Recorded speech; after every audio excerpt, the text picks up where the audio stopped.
The moment I realized we weren't alone, it was already too late. I was 6 or 7 years old when this happened. It was the late 80s, maybe early 90s. Hard to remember exactly, but I remember that night like it was yesterday. We lived in a small town in Texas, the kind of place where everybody knows everybody else's business. My sister was 14 or 15 at the time, way older than me, and my parents trusted her to watch me when they went out. That particular night, my folks had gone somewhere. I don't remember where exactly. Maybe dinner with friends, maybe some event in town. It doesn't really matter.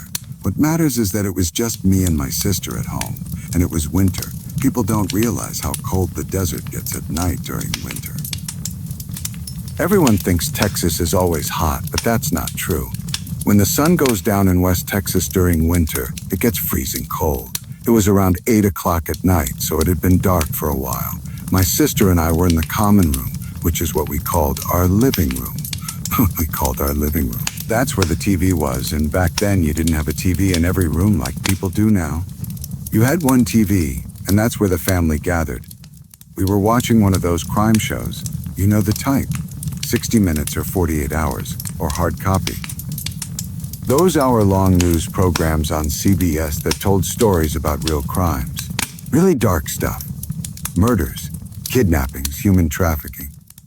They went into all the details too, showing crime scene photos and interviewing detectives and family members. Looking back, I don't know why my parents let us watch that kind of stuff, especially me being so young, but that's what we were watching.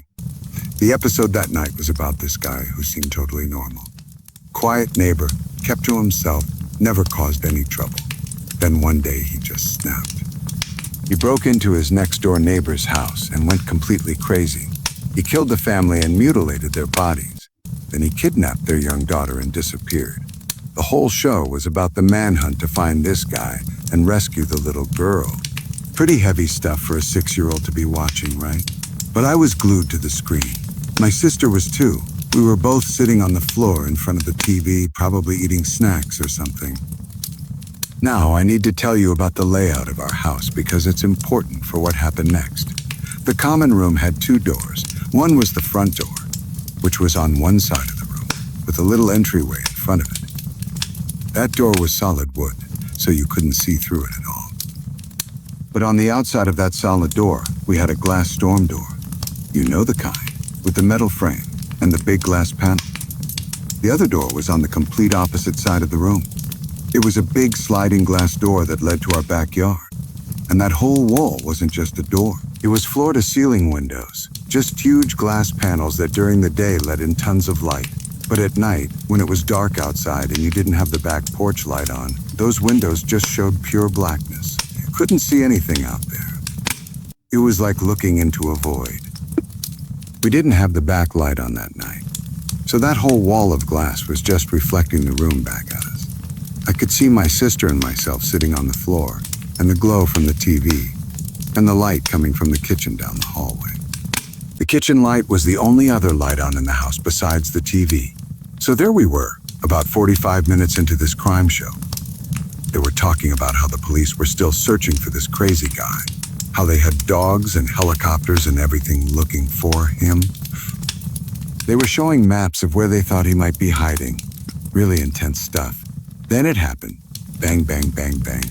Someone was pounding on the front door, not knocking, pounding, like they were trying to break it down with their fists. My sister and I both jumped up and screamed. I mean, really screamed like banshees. Our hearts were racing. The sound had been so sudden and so violent. And remember, we'd just been watching a show about a maniac who broke into someone's house. Then everything went silent. Dead silent. The TV was still on, showing the crime show, but we weren't paying attention to it anymore. We were both staring at the front door, holding on to each other, trying to catch our breath. My sister spoke first. Her voice was shaky. She said maybe something on the porch had blown against the door. We had some planters out there and a rocking chair. West Texas gets these crazy strong winds, especially at night. Things blow around all the time. That had to be it, right? Just the wind knocking something over. Oh. We stood there for a minute or two, still holding each other, waiting to see if it would happen again. Our adrenaline was pumping like crazy. I could feel my heart beating in my ears. Slowly, we started to calm down. We were just about to laugh it off and go back to watching TV. That's when we heard the storm door close. That distinct sound of the glass door settling into its frame. That soft click and whoosh sound. My sister and I locked eyes. If something had just blown against the door, the storm door wouldn't have opened and closed. And closed. Someone had to have opened that storm door to be able to bang on the front door like that, which meant someone was on our porch. Someone had just been standing right outside our front door, pounding on it, pounding on it. We were frozen. Both of us were still standing in the middle of the room where we jumped up. We didn't know what to do. My sister looked terrified, and if she was scared, I was absolutely petrified. After a few seconds, my sister moved. She crawled over to the TV, trying to stay low, I guess, like whoever was outside might be able to see us through the front door somehow. She reached up and turned the TV off. It was one of those old TV with the metal dial that you had to physically turn. When she switched it off, it made this loud thunk sound. We both winced at the noise. Now the room was much darker. Just a light from the kitchen down the hall, casting this dim glow into the common room. Everything felt more dangerous somehow. More exposed. I don't know how much time passed. Maybe 30 seconds, maybe 2 minutes. Time felt weird. My sister was still crouched by the TV, and I was on the floor in the middle of the room. I was sitting on my knees, the way little kids sit, with my feet tucked under me. We kept looking at each other and then looking at the front door, waiting for something else to happen. I don't know why I did it, but I turned around to look at the back wall. The wall with all the windows and the glass door. Maybe I heard something. Maybe I just had this feeling. But I turned around and looked. That's when I saw it. The knob on the sliding glass door was slowly turning, like someone was testing it to see if it was locked. The door was locked with the knob locked, but we hadn't put the deadbolt on. I watched the handle turn and then stop. Then it rattled a little bit, like someone was gently pulling on it. I couldn't breathe. I couldn't make a sound. I just stared at that door handle moving in the dim light from the kitchen. Then all hell broke loose. Bang, bang, bang, bang, bang, bang. Someone was violently jerking the back door, trying to force it open. They were pulling on it so hard that the entire wall of windows was shaking. I could see my reflection in the glass getting all blurry and fuzzy with each violent pull, then snapping back into focus when they stopped for a second, then getting fuzzy again when they yanked on it again. The sound was so loud, all that glass rattling and vibrating. The door handle jerking back and forth. Someone's right there on the other side of that glass, just a few feet away from me, trying to break into our house. My sister completely lost it. She screamed louder than I'd ever heard anyone scream. It was a scream of pure terror. She jumped up and ran over to me, grabbed me by the arm, and literally dragged me across the floor. I was still frozen, still sitting there on my knees staring at the back door. She had to pull me up and drag me with her. She pulled me into her bedroom, which was down the hall. As soon as we were inside, she slammed the door shut and locked it. Then she started pushing her mattress against the door. She grabbed her dresser and tried to push it too, but it was too heavy. So she grabbed chairs, boxes, anything she could find, and piled it all up against the door. I was curled up on the floor in the corner of her room, shaking uncontrollably. I couldn't stop. My whole body was trembling, and I felt like I couldn't get enough air into my lungs. The whole time my sister was barricading the door, I kept expecting to hear the glass break. I kept waiting for the sound of someone smashing through that back door and coming into the house. But I didn't hear anything.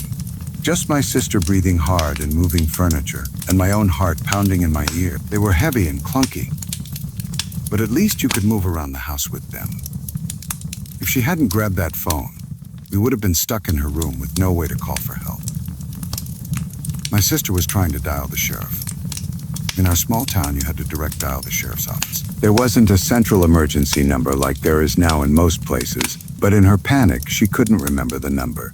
Her hands were shaking too badly and her mind was racing. So she did the only thing she could think of. She hit the red dial button. The last number called from our phone was one of her friend's houses. When her friend answered, my sister just started gasping and crying into the phone. She told them that someone was trying to break into our house. She told them to get here right now. She told them to get here right. And then she said a bunch of curse words which stuck in my brain because my sister never cursed in front of me. Hearing her say those words made everything feel even more serious and scary. Her friend must have understood because they said they were coming right away. My sister hung up and we just sat there waiting. She had her back against the pile of furniture blocking the door, and I was still curled up in the corner. We didn't talk, we just listened. The house was completely silent now. No more banging, no more rattling doors, and no sounds at all except for the normal house sounds like the heater clicking on and off. But somehow that silence was even scarier than the banging had been. Because we didn't know where the person was. Were they still outside? Had they found another way in? Were they in the house right now, walking down the hallway toward my sister's room? Every tiny sound made us jump. It felt like hours, but it was probably only 15 or 20 minutes. Finally, we saw headlights through my sister's bedroom window. A car was pulling up to our house. My sister jumped up and looked out the window. It was her friend and her friend's parents. We heard car doors slamming and voices outside. My sister's friend's dad was calling out to us, asking if we were okay. My sister started crying in relief and yelled back that we were in her room. She started pulling the furniture away from the door, and I helped even though I was still shaking. When we got the door open, we ran out to the front of the house. My sister's friend's parents were coming in through the front door. The dad had a flashlight and he checked every room in the house while we stood in the entryway with the mom and my sister's friend. He checked all the closets, under the beds, everywhere someone could hide. The house was empty. Then he went outside and looked around with the flashlight. He checked the whole yard, front and back. He looked for signs of anyone, footprints or anything. But there was nothing obvious. No one was there anymore. Whoever had been trying to get in was long gone. The only thing they found were some scuff marks on the bottom of the sliding glass door, like someone had been kicking it or scraping their shoes against it while they were trying to force it open. But we couldn't remember if those marks had been there before or not. They might have been old marks that we just never noticed. My sister's friend's parents called the sheriff, and a deputy came out to the house. He took a report and looked around, but there wasn't much he could do. No one had actually gotten into the house. There was no damage except maybe those scuff marks. There were no witnesses who saw anyone running away. In a small town like ours, there weren't exactly a lot of deputies on duty at night. He said he'd have someone patrol our area more often, and he told us to make sure all our doors and windows were locked. My parents came home maybe an hour later. My sister's friend's parents had called them, and they rushed back. My mom hugged us both for a long time, and my dad checked all the locks and windows 3 times. We told them everything that had happened, and I could see my mom getting more and more upset as we talked. My dad's jaw was clenched tight the whole time, which meant he was angry even though he was trying to stay calm for us. They never did find out who was at our doors that night. The sheriff's office investigated a little bit, asking neighbors if they'd seen anyone suspicious, but nobody had seen anything. Whoever it was had either been very careful or very lucky. Some people in town thought maybe it was just some teenagers playing a prank, knocking on doors and running away, trying to scare people. But that doesn't explain why they tried both the front and back doors. That doesn't explain why they tried to force the back door open. And pranks don't usually involve trying to break into someone's house. Other people thought maybe it was someone who was drunk or on drugs, confused about which house was theirs. But our house was pretty distinctive. And why would someone try to force a door open if they thought it was their own house? They'd either have a key or realize pretty quickly they were at the wrong place. My sister and I have our own theory, though we've never said it out loud to each other. We think someone had been watching the house. They knew our parents were gone. They knew it was just 2 kids home alone. They waited until it was dark and late enough that most neighbors would be inside their own houses. Then they tried to get in. What they wanted, we don't know. And honestly, I'm glad we don't know. I'm glad we don't know. I'm glad the door was locked. I'm glad my sister was smart enough to grab the phone. I'm glad her friend's parents came so quickly. Nothing like that ever happened again. Not to us, not to anyone else in town that we heard about. It was just that one night, that one terrifying experience that neither my sister nor I will ever forget. But I'll tell you what did change. We never ever forgot to lock a door after that night. Even now, all these years later, I check every door in my house before I go to bed. Sometimes twice. I make sure the windows are locked too. I turn on outside lights. I do all the things that might seem paranoid to some people, but that make me feel safe. My sister is the same way. She has kids of her own now, and she's super careful about home security. She has deadbolts on every door, security cameras, motion sensor lights. Her kids probably think she's overprotective, but she and I know why she's that way. Because we know what it feels like to be trapped in a house while someone tries to get in. We know what it sounds like when someone is violently jerking on a door, trying to force it open. We know the terror of seeing a door handle turn and not knowing who's on the other side or what they want. And we know how lucky we were that night. Lucky the doors were locked. Lucky we had a phone. Lucky we had people who came to help us. Not everyone is that lucky. Sometimes I think about that crime show we were watching that night. About the quiet neighbor who snapped and broke into a house and hurt a family. I think about how we were watching that exact story when someone tried to break into our house. It feels like more than just a coincidence. Like the universe was trying to tell us something. Or maybe it was just the worst possible timing. Either way, that night changed us. It changed how we think about safety and locked doors and being home alone. It gave us a story we'll never forget, no matter how much time passes. And every time I lock my door at night, I remember that feeling of watching the door handle turn. I remember the sound of someone banging on the glass, and I make sure the deadbolt is secure. My cousin was staring at the old Waterhouse building with his eyes wide, his face completely pale, when he suddenly shrieked in horror and stumbled backward. He'd gone to check what he thought he saw moving in the shadows behind that abandoned brick building where 3 bank robbers had supposedly died mysteriously back in the 60s. We were all standing there by the fence, me in my wheelchair, my other cousins holding buckets of blackberries we'd picked that afternoon, when my oldest cousin yelled, "Run! Don't look back!" He grabbed me out of my wheelchair, threw me over his shoulders and started sprinting. The other boys grabbed the younger kid's hands and we all ran as fast as we could away from that cursed building. My cousin, who'd looked into the Waterhouse, kept shouting, "Don't look back! Don't look back!" As we ran, I looked anyway. I didn't see anything. But when we finally stopped running and made it to the road where we could see houses and civilization again, we asked him what he'd seen. He was leaning against the fence trying to catch his breath. And when he finally spoke, his voice was shaking. "Yellow eyes," he said. "A hairy face. It was looking right at me." All of us younger kids started screaming and crying. We'd all heard the stories about the Waterhouse, about the bank robbers who'd hidden there and died under mysterious circumstances, about the hairy figures people had seen moving among the pipes, about the homeless people who died near there in the 70s. About the strange sounds and terrible smells. We'd always been scared of that place. But now my cousin had actually seen something. Something with yellow eyes and a hairy face watching us from the shadows of that abandoned building, where murderers had rotted away decades ago. There's this place called the Heath, near where my family lived when I was growing up. It's a big open area of land, with grass and bushes and trees scattered around. Not quite a park, not quite wilderness, just this natural space that everyone in the neighborhood could access. My grandmother's house backed right up to the heath. There was a fence at the end of her property, and then beyond that fence was the heath stretching out for what seemed like miles when you were a little kid. All of us kids in the family loved playing on the heath. My older cousins had grown up playing there when they were young, and now my generation of younger cousins got to play there too. It was like our own private adventure land right behind Gran's house.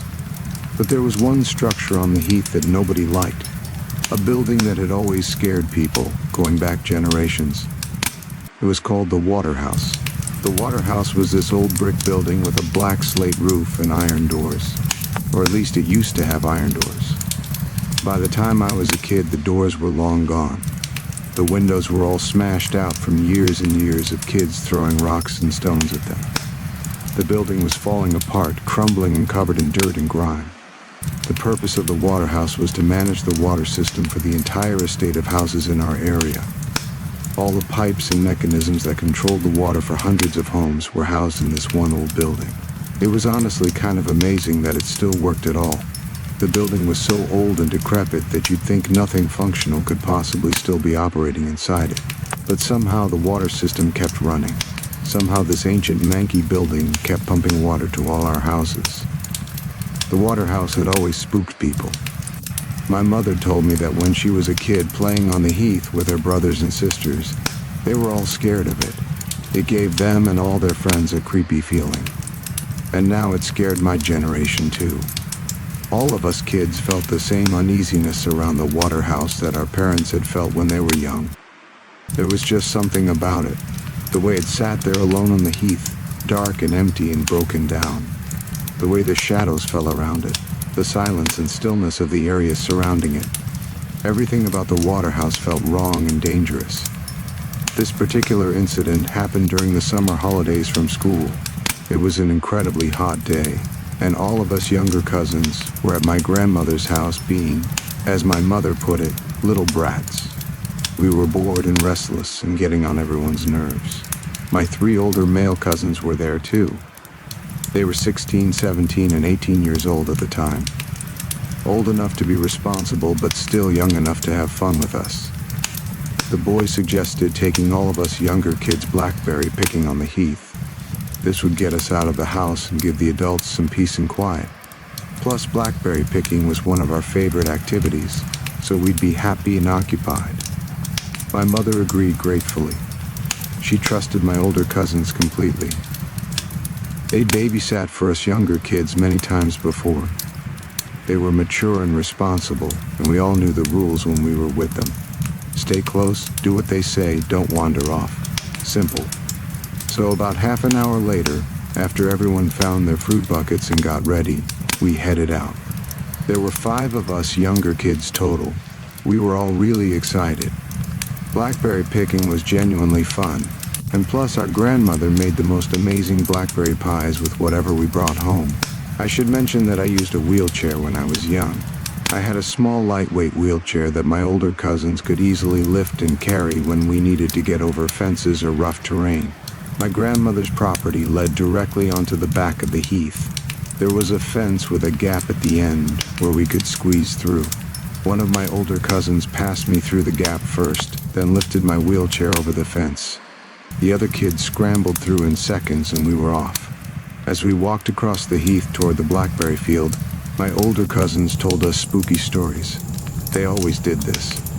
Partly because they enjoyed scaring us, and partly because we always begged them to tell us scary stories. My cousins were masters at telling scary stories. They made them so believable and terrifying. We'd all huddle together, listening with our eyes wide, getting deliciously frightened.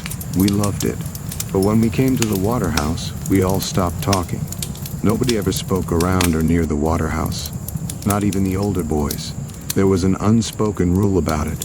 For such a mundane building, just an old water management facility, it always looked incredibly eerie. Just the sight of it made you want to be quiet and keep your distance. There was a second fence we had to get through to reach the blackberry field. As we squeezed through the gap in this fence, we were all more subdued and serious than we'd been before. We were thinking about the story, the urban legend that everyone knew about the water house and why it was so scary. The story went like this. Back in the early 1960s, there was a gang of bank robbers operating in our area. They were local guys, and they were really nasty, violent criminals. Their method was to terrorize everyone in the bank, customers and staff alike, threaten them with guns, and then shoot at anything that moved while grabbing whatever money they could. They pulled off several robberies without getting caught. But then they really messed up one particular job. A sweet young woman who worked at the bank, only 19 years old, a trainee clerk, was shot and killed. 5 other people were seriously injured in the shooting. One of the gang members was also killed in the crossfire, shot dead. Another gang member, supposedly the nastiest and most violent one, was seriously wounded. The story said that the remaining gang members escaped with only a few £100. Not much money for all that violence and death. They made their way over to the heath and hid in the water house. At that time in the early 60s, the water house was relatively new and still in decent condition. It made a perfect hideout for the criminals. They could hole up in there and hide from the police. But something happened to them while they were hiding there. There was tension and stress between the remaining gang members. Arguments, paranoia. Nobody knows exactly what happened inside the Waterhouse during those months. But 6 months after the robbery, all 3 of the remaining gang members were found dead inside the Waterhouse. Their bodies had been rotting in there all that time. It was never proven how they died. The official investigation couldn't determine if they'd killed each other, if they'd died from their injuries, if something else had happened. It remained a mystery. A few years after the bodies were discovered, weird stuff started happening around the Waterhouse. Creepy occurrences that people couldn't explain. People reported seeing mysterious figures moving around the Waterhouse, hairy humanoid shapes that would be glimpsed briefly among the pipes and wires before disappearing. There was always a terrible smell around the area, a dank, moldy, rotten odor like decaying river weeds or stagnant water. Even on clear days with fresh air everywhere else, that smell would hang around the Waterhouse. People heard sounds too, eerie wails echoing from the building, menacing murmurs and whispers. These sounds could be heard both day and night. Then in the late 1970s, there was a series of mysterious deaths. Homeless people who sheltered on the heath, not too far from the Waterhouse, were found dead under strange circumstances. There was never any evidence directly linking these deaths to the Waterhouse, or anything supernatural. But the timing and location made people suspicious and frightened. After that, the locals started avoiding the Waterhouse completely. They gave it and the surrounding area a wide berth. Parents told their children to stay away from it. Everyone who knew the stories was wary. But nobody going near it, the Waterhouse fell into even worse disrepair. The building crumbled more and more. It became the abandoned, broken down, scary structure that I knew as a child. That was the dark history we all knew. That's why we were so anxious to get away from the Waterhouse as quickly as possible whenever we had to pass it. Once we got through the second fence and were farther away from the Waterhouse, we younger cousins built up enough courage to glance back at it over our shoulders. Just quick looks before the older boys rounded us up and told us to keep moving. One of my cousins lifted me back into my wheelchair, and we set off for the blackberry field, putting the Waterhouse behind us. When we arrived at the blackberry field, there were already some other local kids there that we knew. We spent a wonderful afternoon picking the juicy, sweet blackberries and eating as many as we put in our buckets. There was a small river nearby where we splashed around to cool off from the heat. We played and laughed and had exactly the kind of fun summer day that kids should have. As the sun started getting low in the sky, the older boys said it was time to head home. We gathered our buckets full of blackberries and started the journey back to Gran's house. The walk home started out much like the walk there had been. We were all chatting and laughing. The older boys were teasing us and telling more stories, though we were getting tired and a bit quieter as the day wore on. When we reached the fence just before the Waterhouse, something changed. The air felt different. Heavy and close, like right before a thunderstorm starts. That thick pressure that makes it hard to breathe. The youngest of my 3 older cousins got me out of my wheelchair so that his brother could lift it over the fence. The other kids had already scrambled through to the other side where they waited with my oldest cousin. That's when my cousin, the one holding me, suddenly said to his brother in a low-guarded voice, "Something moved at the back there, bro." His brother just looked at him sideways. This particular cousin was known for pulling stunts and winding people up for a laugh. His brothers probably thought he was messing around, but his face was completely serious. He wasn't joking. He said, "I'm going to have a look." He passed me through the fence to his brother and started moving toward the Waterhouse. "Wait up. We've got to..." His brother had just put me in my wheelchair and was moving forward toward him when we all heard the scream. My cousin shrieked out in horror and disgust, a real scream of genuine terror. He stumbled backward quickly. My oldest cousin, who'd been watching all this from the other side of the fence, immediately took action. He pulled me out of my wheelchair again and yelled, "Run!" and we all ran. My one cousin grabbed my folded wheelchair and carried it while running. Another cousin grabbed the hands of two of the younger kids and pulled them along. My oldest cousin threw me over his shoulders and grabbed the hand of another younger cousin, and we all just ran as fast as we could. As we ran, my cousin kept shouting, "Don't look back, don't look back." I looked back anyway. I couldn't help it. But I didn't see anything behind us. Just the heath and the waterhouse in the distance. We didn't stop running until we reached the fence that led back to the road and the estate where houses were, where we could see civilization again, street lights and homes and normal life. We were all completely exhausted when we finally stopped, especially my older cousins who'd been carrying me in my wheelchair and pulling the other kids along.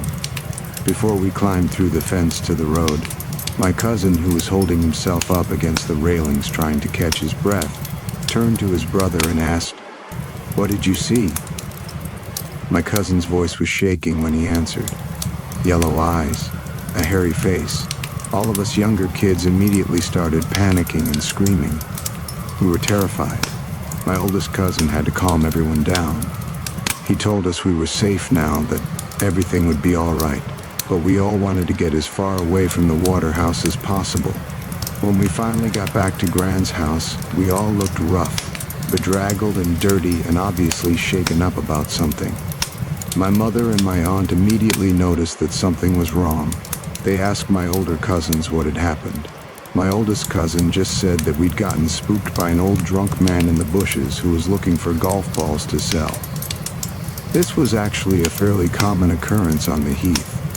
Homeless people or drunk people would sometimes be wandering around collecting golf balls from the golf course nearby to sell. My mother and my aunt accepted this explanation. They gave us younger kids a pep talk about not being afraid and hugged us and told us it was okay.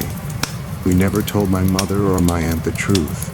We never told them about the yellow eyes and hairy face that my cousin had seen. We never explained why we'd really been running. And we never found out what my cousin actually saw that day. He never wanted to talk about it in detail.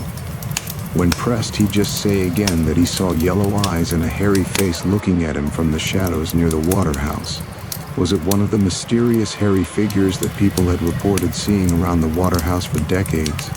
Was it something else? We never knew. But I can tell you that none of us kids went near the waterhouse for a very long time after that day. We'd always been scared of it before, but now that fear had been confirmed as justified. Something was there. Something that could make my brave, responsible older cousin scream in genuine terror and tell us all to run without looking back. Something with yellow eyes and a hairy face that watched from the shadows of that cursed building where bank robbers had died mysteriously all those years ago. The waterhouse had always been frightening in theory, in stories and legends, but that day it became frightening in reality. We'd gotten too close and something had shown itself, if only for a moment. My older cousins never took us blackberry picking by that route again. If we went to the blackberry field in later summers, we'd take a much longer path around, avoiding the waterhouse completely. And whenever we'd pass by it from a distance, we'd all go quiet and walk a little faster, remembering that hot summer day when something with yellow eyes had looked out from the darkness and sent us all running for our lives. I'm grown now, many years past that childhood incident, but I still think about it sometimes, about what my cousin might have really seen, about what might still be lurking around that old abandoned waterhouse. I've heard that they've finally torn down the waterhouse in recent years. The water system was updated and modernized, and the old building was demolished. Part of me is glad it's gone, glad that scary place has finally been erased from the landscape. But another part of me wonders if destroying the building really got rid of whatever was there. Or if those yellow eyes are still watching from somewhere else now, no longer tied to that specific structure. I don't know. And I'm honestly glad I don't have to know. I'm glad I don't live near there anymore and don't have to think about the waterhouse except as a distant memory. But I'll never forget the terror in my cousin's voice when he told us to run. The way he kept shouting not to look back. The way he described those yellow eyes staring at him from the hairy face hidden in the shadows. Some places are just wrong, just cursed or haunted or evil in a way that can't be fully explained. The Waterhouse was one of those places. And whatever my cousin saw that day, whatever had those yellow eyes, it was real enough to send 3 strong teenage boys running with 5 younger kids in tow, not stopping until we reached safety. That's all I need to know. That's enough to make me glad that building is gone and to hope that whatever was there is gone with it. But on certain nights, when I'm somewhere quiet and dark, I sometimes think I can still feel it. That heavy, close feeling in the air that we felt that day by the fence. And I remember my cousin's warning, don't look back. So I don't. I never look back. Just in case those yellow eyes are still out there somewhere, watching and waiting. I was alone in an abandoned building at 3 in the morning when I turned around and saw it standing in the darkness behind me. A figure so black it looked like a hole had been ripped in reality itself, with arms that hung down way too long and wild frizzy hair. I thought it was a homeless person at first, so I called out hello even though every instinct was screaming at me to run. That's when it bent down, got on all fours like some kind of twisted animal, and charged at me with short, jerky movements like a crippled dog running at full speed. I ran so hard I slammed into the exit door and almost knocked myself unconscious. When I looked back with my flashlight, a metal breaker box door was swinging violently back and forth, banging against the beam, even though I'd been 15 feet away when I passed it, and it was on the opposite side. But the worst part? I found out later that a woman had killed herself on that exact floor years ago by jumping out the window. And ever since then, every woman who worked there refused to go near the bathrooms because they heard voices and saw shadows. The security guard before me had seen the same tall black figure standing in that hallway, hunched over, looking back at him over its shoulder. He quit going to that floor entirely. I didn't have that choice. I had to go back night after night, and that thing was waiting for me in the dark. I used to work for a security company doing night rounds at various buildings around the city. Most of the sites were pretty standard. Office buildings, warehouses, that kind of thing. The job was boring most of the time, which was fine by me. I'd walk around, check doors, make sure nothing was broken into, hit all my checkpoints, and then move on to the next site. But there was one building on my route that I absolutely dreaded. Every single night I had to go there, I'd feel this knot forming in my stomach as I got closer. It was an old abandoned building that used to be a newspaper printing press and journalist offices. The place had been shut down for years and was just sitting there, empty and falling apart, waiting to either be demolished or renovated. The building was 5 stories tall and massive. During the day, there would sometimes be workers inside doing maintenance or tearing things apart to salvage materials. But at night, when I did my rounds, the building was completely empty. Just me alone in this huge, dark, abandoned structure. I usually did my rounds there around 3 or 4 in the morning. That's the dead part of the night when everything feels extra creepy and quiet. The streets outside would be empty. No cars, no people, nothing. Just silence and darkness. The way my job worked was that I had to physically prove I'd walked through every floor of the building. They had this system set up with small metal cylinders attached to walls and doorways throughout each level. I carried what we called a deggy stick, which was basically a device I'd press onto these metal points. Each time I hit a point, it registered back to the main office computer system, creating a record that I'd actually been there at that specific location at that specific time. This meant I couldn't just go into the building and hang out on the first floor for 20 minutes and then leave. I had to physically walk through all 5 floors, end to end, hitting every single checkpoint. There was no way around it. Some parts of the building still had electricity running to them because of the day workers who needed lights and power for their equipment. So certain areas would be lit up with harsh overhead lights. But most of the building was dark, really dark. The kind of dark where your flashlight beam seems to get swallowed up. The building had been empty for a while and you could tell. It had this cold chill inside, especially during winter when I was working there. The air felt damp and stale. There was this smell too, hard to describe, but it was the smell of a place that had been abandoned. Dust and mold and old paper and decay all mixed together. Walking through that building in dead silence was definitely creepy, I'll admit that. It was this huge space that used to be full of people working and talking and the noise of printing presses running. Now was just empty and quiet. My footsteps would echo. Sometimes I'd hear strange noises, creaking sounds, things settling, pipes rattling. Old buildings make noise. I knew that. I tried not to let it get to me. For the most part, I felt relatively comfortable doing my rounds there. I'm not someone who scares easily. I've never been particularly superstitious or believed in ghosts or any of that stuff. I'm pretty rational and logical. Strange noise? Probably the building settling or wind or pipes. Shadow in the corner? Trick of the light. I could always find a reasonable explanation. But there was one floor that bothered me from the very first night, the third floor. Something about that floor just felt wrong. The layout of the third floor was different from the others. When you came up the staircase, there was an overhead light that lit up the area around the stairs pretty well. But from there, the floor stretched out in this long hallway that went a good 10 or 15 yards, and that whole stretch was pitch black. You could only go left from the staircase into this dark hallway. The hallway led to another hallway that turned, and eventually opened up into a large room that used to be an office floor. There were still these short segmented cubicle walls set up in there, though most of the actual office equipment was long gone. On the far side of that office area were the bathrooms, 2 of them, side by side. And here's the thing about those bathrooms that made them extra creepy. They had no doors, just open doorways leading into dark bathroom spaces. Every single time I had to walk through that third floor, I felt uneasy. Extremely uneasy.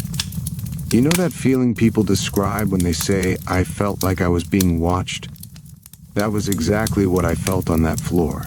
Like there were eyes on me in the darkness. Like I wasn't alone even though I knew the building was empty. The bathrooms were the worst part. When I'd shine my flashlight into them from the hallway, the beam would catch the mirrors inside. The mirrors were old and stained, covered in water spots and God knows what else. They'd reflect my flashlight beam back at me in this weird way. I could see the white porcelain sinks all dirty and stained, the white tiled floors, and shadows. Lots of shadows bouncing off the walls from my flashlight. If you've ever seen the video game Outlast, particularly the hallway and bathroom scenes, that's almost exactly what this place looked like. Those same kind of institutional bathrooms with the harsh white fixtures and the creepy mirrors in the darkness. If you haven't seen it, look it up on YouTube. It'll give you an idea of what I was dealing with. Just looking at images of places like that gives people goosebumps. Now imagine actually being there, alone, at 3 in the morning. The checkpoint system meant I couldn't just skip the third floor. I had to go through it every single night.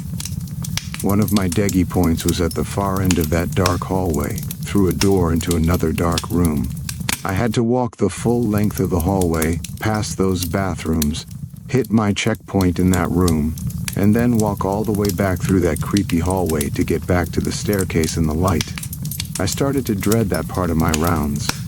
The other floors were fine. Quick in and out, hit my points, move on. But the third floor would make my stomach clench up before I even got there one night. I was making my way through the darkness of that floor like usual. I was walking down the pitch black hallway, my flashlight cutting through the dark, heading toward that back room to hit my checkpoint. I was probably about halfway down the hall when I felt something touch the back of my neck. It was a distinct touch, not like a breeze or my imagination. Something physically touched my neck, like fingers brushing against my skin. I immediately swatted at it, spinning around, thinking a spider must have dropped down from the ceiling onto me.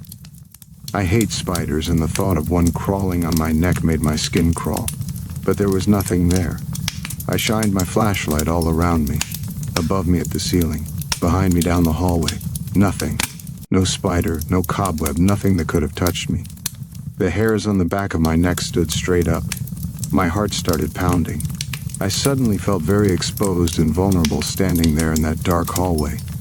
I decided I was done. I wasn't hitting that last checkpoint.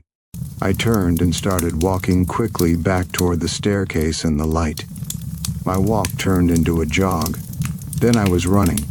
As I ran, I looked back over my shoulder. I couldn't help it, and I swear I saw something. A shadowy mass, darker than the surrounding darkness, moving near those bathrooms. It was there for just a second in the beam of my bouncing flashlight, then gone. I didn't stop running until I was off that floor and down the stairs. My heart was hammering. I stood in the stairwell trying to catch my breath and calm down. I told myself it was nothing, shadows in my imagination. I'd psyched myself out. But I knew what I'd felt on my neck. That had been real. And I knew what I'd seen, even if it was just for a second. Later that same night, after I'd finished my rounds at the newspaper building, I had to go evaluate a guard at another site. This was part of my job sometimes.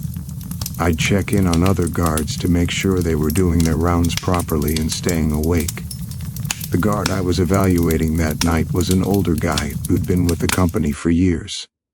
We got to talking during my evaluation, and I mentioned that I'd been doing rounds at the old newspaper building. I started to tell him about it. I said, "Yeah, I get weird vibes on." And before I could finish my sentence, he interrupted me. "The third floor," he said. I stopped mid-sentence and just stared at him. My creep meter went from high to off the charts. How did he know? I hadn't told him which floor. I hadn't given him any details at all. I asked him what he meant before I revealed anything about my own experiences. I wanted to hear what he had to say first. He told me that he used to work in that building 4 years ago, back when it was still operational with employees working there. He did security rounds during the day when people were there. Then he told me the story. He said a woman had committed suicide on the 3rd floor. She'd been going through a divorce. Her husband had left her and she was devastated. One day she just got up from her desk, walked over to the window, opened it and jumped. She landed in the parking lot below. He didn't give me all the graphic details, but he said it was bad. Really bad. After that incident, things changed on the 3rd floor. The women who worked on that floor refused to stay past 4 o'clock. They'd pack up their stuff and leave. No overtime, no working late, nothing. They wanted out of there before it got dark. They also avoided the bathrooms. All of them. They'd make excuses to use the bathrooms on other floors instead. When asked why, they made claims of hearing voices coming from the bathrooms when no one was in there. Whispers and sounds they couldn't quite make out. They also reported seeing shadows moving in their peripheral vision, dark shapes that would disappear when they looked directly at them. The guard told me that he used to do rounds in the building during normal working hours, so he'd never experienced anything himself during the day. But one night he stayed late for some reason. Everyone else had left. The building was empty and dark. He decided to do his rounds after dark, just to see if there was any truth to what the women had been saying. He went up to the 3rd floor with his flashlight. He said he immediately felt the same weird vibes I'd described. That feeling of being watched, that sense of wrongness in the air. He started to think maybe the women had been right to be scared. He was walking down the hallway, shining his flashlight around, when he pointed the beam toward the bathrooms at the far end. That's when he saw it. Standing in the hallway near the bathroom entrances was a tall black figure. It was slightly hunched over, with its back toward him. As his flashlight beam hit it, the figure's head turned. It looked over its shoulder at him. He said he didn't wait to see more. He bolted out of there and never went back on that floor again, at least not near the bathrooms. If he absolutely had to go to the 3rd floor after that, he'd only go as far as the lit area near the staircase and that's it. Hearing his story made everything so much worse for me, because now I knew I wasn't imagining things. Now I knew there was a history there, a suicide, reports from multiple people about strange activity, another security guard who'd seen something and been scared enough to refuse to go back. I asked him more questions about the bathrooms specifically, because they'd been the part that creeped me out the most. He explained that the two bathrooms were right next to each other with no doors on either of them, just open doorways. When you'd shine a light into the darkness of those bathrooms, you'd see the mirrors on the walls, old mirrors covered in stains, the white porcelain sinks all grimy and dirty, white tiled floors that used to be clean but were now filthy, and the way the shadows would bounce around in there from the flashlight beam just made everything look sinister and wrong. He told me I should look up the video game Outlast, specifically the bathroom and hallway scenes. He said they looked almost exactly like the third floor of that building. I looked it up later and he was right. It was strikingly similar. Those same institutional hallways and doorless bathrooms. Just looking at screenshots from the game gave me chills. Now I was psychologically messed up about having to do rounds in that building. I knew the history. I knew what other people had experienced. I knew something was wrong with that floor, but I couldn't avoid it. Our company was contracted to have a guard walk the entire building twice a day. I had the night shift. I had no choice but to go. For the next several days, my rounds at the newspaper building were uneventful. Nothing strange happened, but that feeling of dread on the third floor didn't go away. In fact, it got stronger. Every night I'd climb those stairs to the third floor and feel that weight settle on me. That sense of being watched. That wrongness in the air. I'd hurry through as fast as I could, hitting my checkpoints and getting out. But the dread built up each time. I started having trouble sleeping during the day because I'd be anxious about having to go back there that night. Finally, one night, I decided I'd had enough. I was tired of being scared. Tired of rushing through my rounds on that floor, tired of feeling like something was messing with me. I got to the third floor and stood there in the dark hallway. I took a deep breath and said out loud, "If anyone is in here, make your presence known now. Stop messing with me." My voice echoed in the empty hallway. Then silence. Nothing happened. I felt a little stupid talking to an empty building, but also slightly relieved. Maybe I really had been psyching myself out this whole time. Maybe there was nothing there after all. I continued down the dark hallway with my flashlight, went through the door into that dark room at the end where one of my checkpoints was, hit the Degi point, and then came back out into the hallway. I walked past the bathrooms, my flashlight beam quickly sweeping across the dark doorways. I didn't look too closely, I never did. I just wanted to get past them. I was about to turn right into the dark open area with the cubicle walls when it happened. The temperature dropped, fast, like someone had opened a giant freezer door. The air went from cold to absolutely freezing in the span of maybe 2 seconds. I froze in place. Not because I decided to stop walking, but because my body just stopped moving. Like some instinct had taken over and paralyzed me. I got this feeling. This overwhelming, undeniable feeling that something was right behind me, close enough to touch. Now, I want to be clear about something. I've had that feeling before, where you think someone's behind you, but they're not. It's just your imagination or paranoia. Your mind playing tricks. I know what that feels like and I know how to recognize it. This was not that. This was different. This was a certainty. A knowledge. Something was behind me. And it was real. I know that people who claim to see ghosts or demons are often just experiencing tricks of the light or their minds seeing patterns that aren't really there. Our brains are wired to see faces and figures, even in random shadows. I understand that. I've experienced that too, and I've always been able to recognize it for what it was.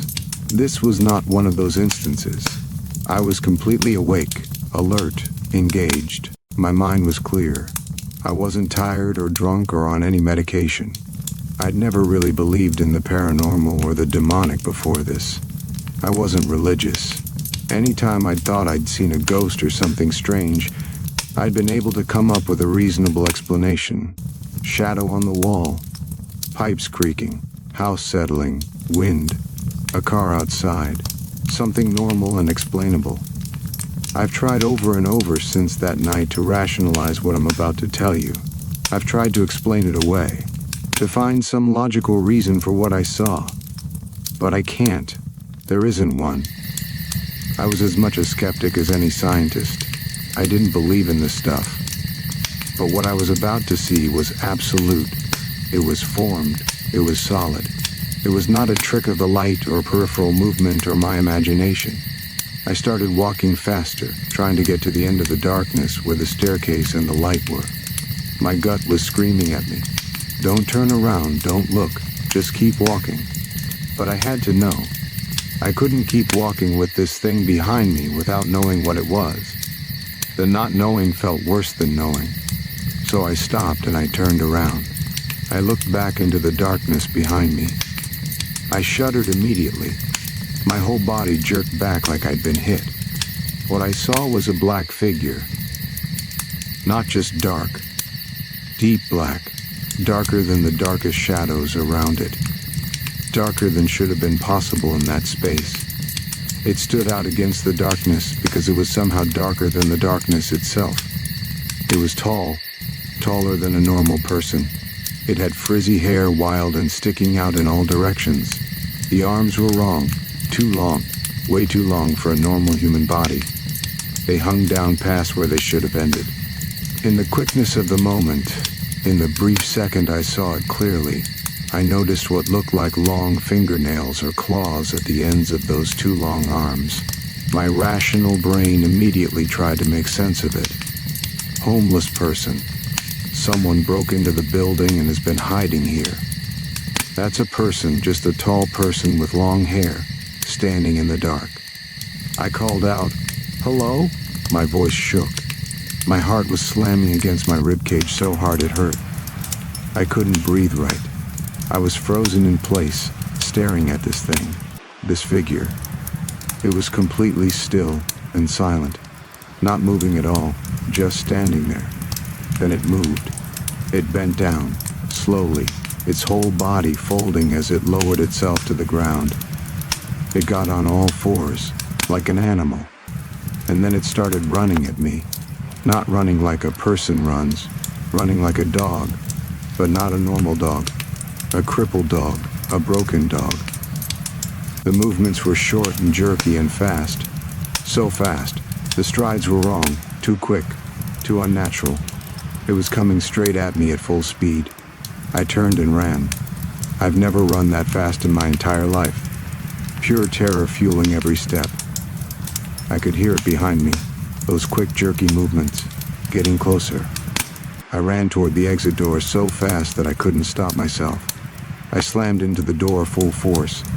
My shoulder hit the metal and pain shot through my arm, but I didn't care. I grabbed the door handle and yanked it open. I was about to run through it when something made me look back one more time. I turned around and shined my flashlight directly back down the hallway where I'd encountered that thing. The hallway was empty now. The figure was gone. But I saw something else. There was a support beam that ran from the floor to the ceiling. Attached to it was a metal breaker box. The kind with a door on it that opens to access the electrical panel inside. The door to the breaker box was swinging back and forth, flapping open and closed.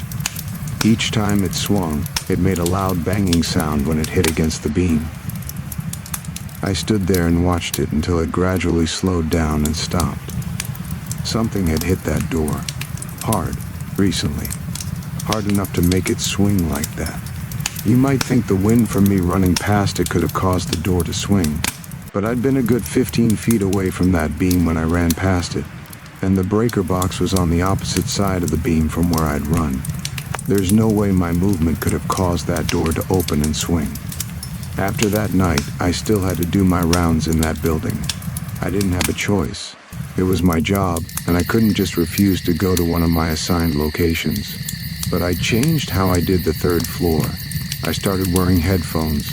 I'd put music on at full volume, as loud as I could stand it, and I'd sprint from one end to the other, hit my checkpoints as fast as possible and get out. I didn't want to hear anything. Didn't want to give whatever was there a chance to scare me again.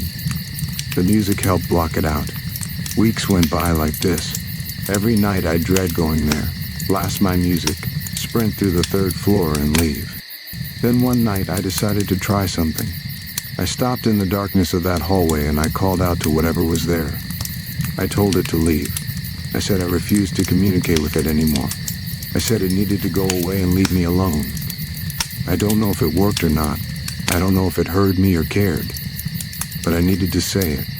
I needed to feel like I had some control over the situation. After that night, after that encounter with the thing that ran at me on all fours, I never experienced anything else I'd call paranormal. Not at that building, not anywhere else. Nothing even close to that level of intensity and terror. I eventually left that security job and moved on to other work. I don't know what happened to that building, whether it was torn down or renovated, or if it's still standing there empty. But I'll never forget that night on the 3rd floor. What I saw was real. It wasn't my imagination.